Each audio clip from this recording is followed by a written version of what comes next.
하겠습니다.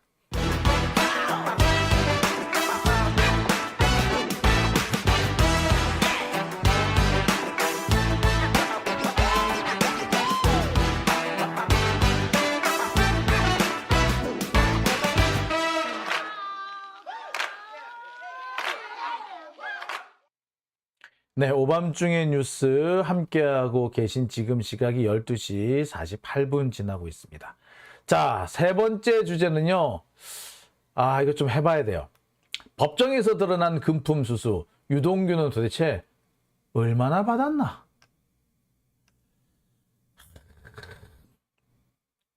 제가 이제 이 대장동 사건 취재를 쭉 하면서 제일 핵심은 이제 이재명 대표와 관련된 부분이잖아요. 근데 그 부분에 핵심을 가지고 쭉 이렇게 짚어서 이렇게 취재를 하지만 그때마다 불쑥불쑥 들어오는 게 뭐냐면 유동규가 돈을 받았다. 금품 수수를 한 이런 정황들입니다. 유동규가 금품 수수를 한 정황이 상당히 많이 드러나요.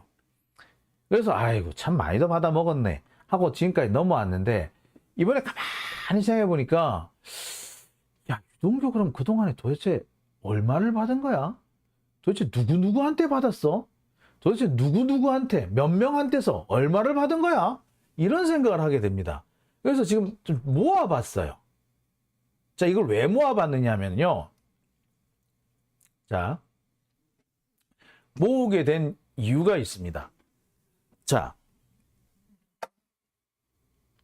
며칠 전에 이 황무성이라는 사람, 황무성 전 성남도시공사 사장이었던 사람, 이 사람이 법정에 증인으로 출석을 했습니다. 근데 이 사람이 법정에 증인으로 출석해가지고 뭔 얘기를 했느냐 하면은 이재명 대표 욕을 엄청 욕을 했어. 그러니까 그러면서 뭐 대장동 사건은 뭐 안 될 사업인데 내가 반대를 하니까 그 반대를 무릅쓰기 위해서 나를 잘랐다. 막 이런 헛소리를 했어. 한마디로. 이 사람 헛소리 했어. 이 사람 잘린 거요. 이 사람 사기 사건으로 유죄 판결이 받고 법정 부소까지 됐던 사람이에요. 그 무렵에 돼가지고 잘못하면 그렇잖아. 이게 문제가 생기잖아요. 이렇게 성남시, 안 그래도 이재명 당시 성남시장이 이재명 박근혜 정권한테 찍혀 있는 상태였는데 그 당시 자기가 데리고 있던 공사 사장이 사기죄로 실형이 선고될 정도였다 그러면 얼마나 심각한 상황이야. 그러니까 어찌됐다. 야, 실형 선고 나오기 전에 얼른 너 사퇴하라고 유동규하고 유한기 씨가 엄청 이 사람을 쪼았던 거야. 그러니까 이 사람 입장에서는 기분 엄청 나빴겠지. 그래서 이재명 대표에 대해서 감정이 안 좋아요. 그래서 이재명 하여튼 안 좋은 얘기만 골라놓고 해. 지가 잘못한 부분은 쏙 빼놓고 하여튼 그랬는데 이 사람은요, 어떻게 해서 성남도시공사 사장이 됐느냐 하면은 이 사람이 성남도시공사 사장이 된 거는 딱 한 가지. 유동규 때문이에요. 유동규가 이 사람을 끌어왔어. 지가 바지 하나 앉혀놓고 지가 성남도시공사를 지가 쪼물딱쪼물딱 해야 되겠는데 바지로 만만한 놈이 누가 있을까 해서 이 사람을 가는 거예요. 그래서 성남도시공사가 만들어지기 1년 전부터 이 사람하고 교류하면서 계속해서 야, 니 도시공사 만들어지면 내가 니 사장으로 불러올게. 이렇게 했단 말이야. 이 과정에서 아마 이 황무성 씨가 유동규한테 돈을 좀 준 모양이에요. 진술상으로는 이렇게 나옵니다.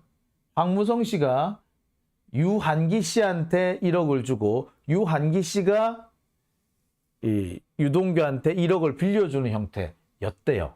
근데 누구를 어떻게 해서 거쳐서 줬든 간에 이거는 뇌물이죠. 그죠? 빼박 뇌물이에요. 나중에 이걸 돌려받았다 어쩌다 하는데 이 돌려받는 과정을 사실 볼 때 약간 좀 석연치 않아요. 여튼 이 황무성이라는 사람도 유동규한테 돈을 준 거야. 이 사람 입장에서는 유동규가, 이 사람은 그런 생각이 들겠지. 자기가 유동규한테 돈까지 써서 1억 원이라 되는 돈을 써가지고 내가 이 자리를 왔는데 나를 잘라? 기분 나빴겠지. 더군다나 대장동 사건이 그래서 그 유한기 씨하고 유동규가 자기 보고 자꾸 물러나라고 했으니까 엄청 기분 나빴을 거예요. 자, 그런데 이 사람 같은 경우는 어떤 사람이다? 이 1억 원 문제를 가지고 유한기 씨를 좀 압박을 한 것 같아. 그러니까 아까 말씀드렸죠. 이 황무성이라는 사람이 유한기 씨를 거쳐서 유동규한테 돈을 1억을 줬다. 뭐 빌려줬다 하는데 뭐 어쨌거나. 그런데 나중에 대장동 사건이 터지니까 이 황무성이라는 사람이 유한기 씨한테 압박을 합니다. 뭐라고? 야, 너 양심 선언해! 너 돈 받아 처먹고 말이야! 내가 내쫓고 말이야! 어? 뭐 이런 식으로 했던 거지. 자, 사실 유한기 씨는 바로 이 사람 때문에 상당히 힘들었던 걸로 보여요. 즉, 이 유동규라는 사람은 돈을 받고 매관매직을 한 거지, 그거. 와, 진짜, 진짜 나쁜 놈이에요. 어쨌거나. 자, 그럼 이것뿐이냐? 어? 아니야. 법정에서 유동규의 채무 관계는 꽤 여러 번 문제가 됩니다. 법정에서 꽤 여러 차례 유동규의 채무 관계가 논란이 됐어요. 술값 얘기부터 나왔어. 외상술값. 아마 외상술값이 몇 천만 원 됐나 봐. 그 유동규가 외상술값 먹은 거는 나중에 나무기 뭐 갚아주고 그랬다 이런 거 있잖아요. 그 뭐 저기 그 역삼동의 놀이터인지 뭔지, 거기 뭐 체리민이 뭔지, 예? 그 사람 있죠. 예? 자,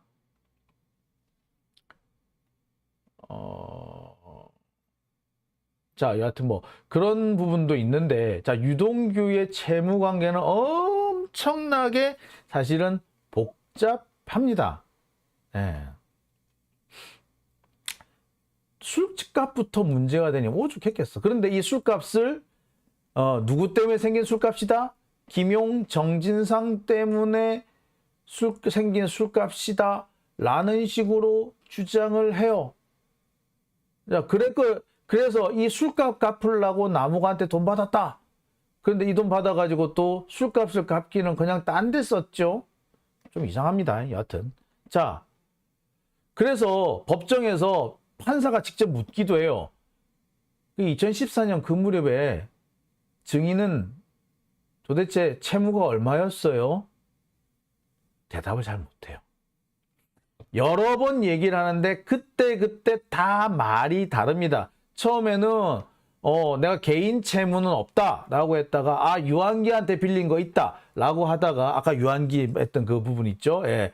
그 황무성 씨 통해 가지고 돌려받았다는 그것도 있고. 예. 자, 그러다가 또 사실은 내가 금융 채무는 없다.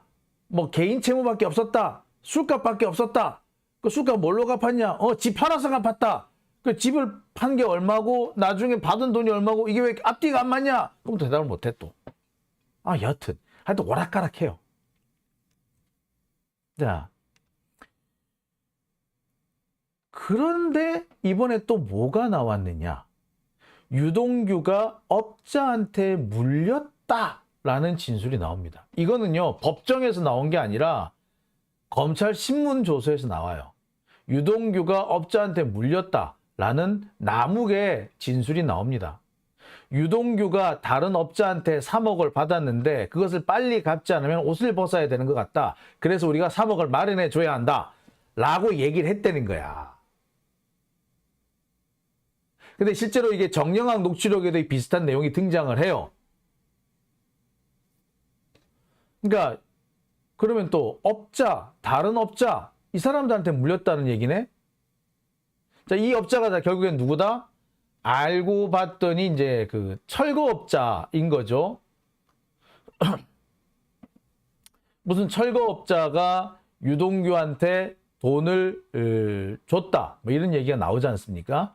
그래서 되게 이게 유동규 씨가 얼마 전에 그 유튜브 같은 데 나와가지고 그런 비슷한 얘기를 한 모양이에요.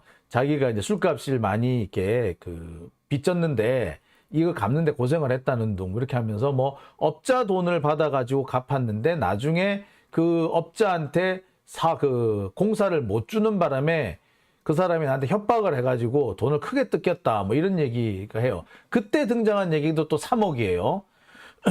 여하튼 유동규한테서 3억이 상당히 많이 등장합니다. 그자? 예, 여하튼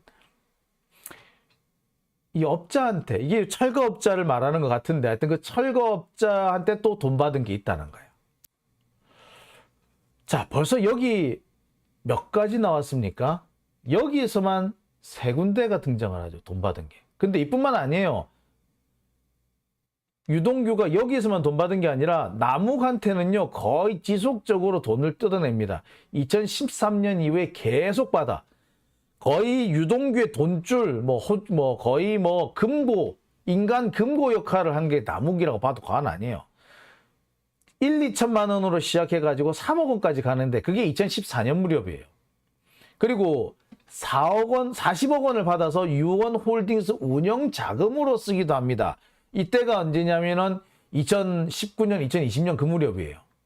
자, 그리고 이혼 자금, 전세 자금으로 돈을 빌려 남욱한테 빌렸다고 하는데 돈을 갚진 않아요. 그게 11억 8천만 원인가? 하여튼 11억 얼마가 돼? 한 12억 정도 돼요. 그 다음에 경선 자금을 핑계 삼아가지고 또 8억 4천을 또 받죠. 이게 뭐 나중에 어디로 흘러갔는지는 둘째 치더라도 보세요. 이것만 해도 이게 돈이 얼마가 됩니까? 돈 엄청나게 많죠. 꽤 많이 받았어요. 이게 지금 뭐 얼추 대충 합쳐도 60억 정도 되지 않겠습니까? 얘 혼자서 60억 해먹은 거야. 그리고 여기에 자기도 술 먹으러 다니고 한 거 술값 계산한 거는 여기 또 빠졌어. 역삼동인지 뭐 강남 신논현동 거기 놀이터인지 어디 체림이 만나가지고 술 마신 돈 싹 빠졌어.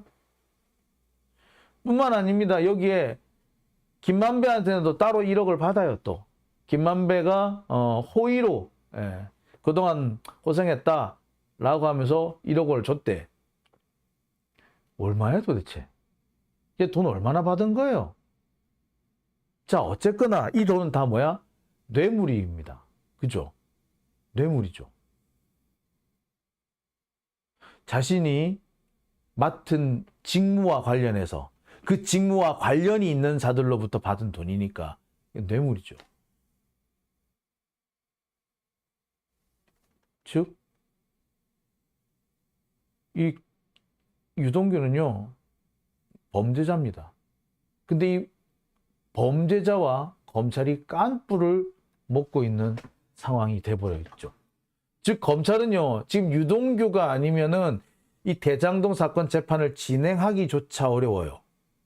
근데 검찰은 결국에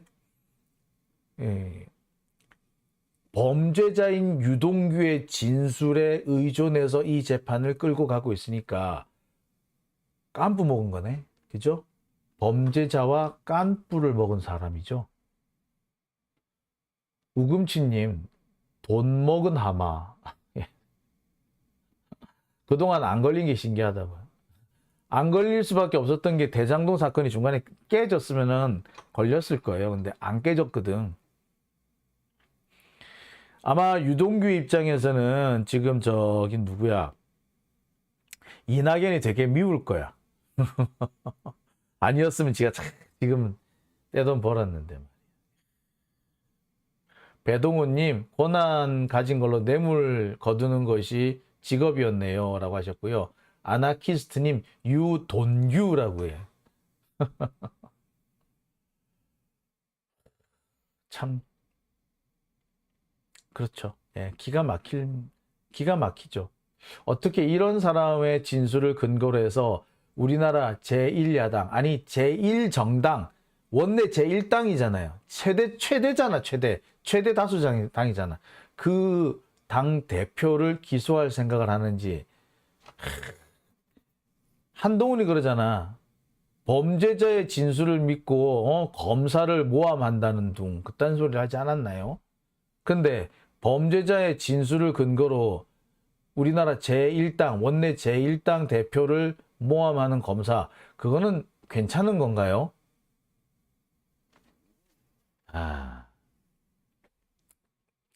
자, 깨끗한 나라님, 연예인 체림이 아니고요. 유흥업소 아가씨 이름이 체림이랍니다. 가명이겠죠. 예. 그랬답니다. 참, 저는 이 유동규와 관련된 얘기를 이렇게 쭉 취재하면서, 이게 일부러 취재한 게 아니라, 오늘 정리를 하면서, 참, 많이도 해먹었답니다. 이게 지금까지 제가 들은 거, 제가 기억나는 것만 대충 모아서 이 정도 액수가 나왔어요. 50억 클럽 따로 없죠. 유동규 클럽을 새로 만들어야 될 모양이에요. 야. 자, 그렇다면 제가 볼 때 이 유동규는요, 뭐, 이 사람 내가 볼 때 유동규는 석방이 되면 안 될 사람이야. 지가 인정한 뇌물액이 저 정도인데, 이게 석방을 한다고? 참 멀척이 없네요. 그죠? 자, 오밤중의 뉴스. 오늘은 제가 여기까지 하겠습니다. 지금 오늘 이제 일요일이고요. 월요일로 넘어왔는데, 일단 주무셔야 될 것 같기도 하고요. 또 일주일 시작하셔야 되지 않겠습니까? 일주일 좀 힘차게 시작하시라고요. 오늘 조금 여기서 마치도록 하겠습니다. 자, 오늘 후원해 주신 분들 계십니다. 나광복님, 그 다음에 박근영님, 네, 후원해 주셨네요. 후원해 주신 분들께 다시 한번 감사드립니다. 자, 오밤중의 뉴스, 오늘은 제가 여기까지만 하고요. 저는 내일 이 시간에 또 여러분들을 만나 뵈러 또 여러 가지 알찬 소식 가지고 들어오겠습니다. 오늘 함께 해주셔서 정말 감사했습니다. 저는요, 내일 이 시간에 여러분들 다시 찾아뵙겠습니다. 편안한 밤 되십시오. 내일 뵙겠습니다.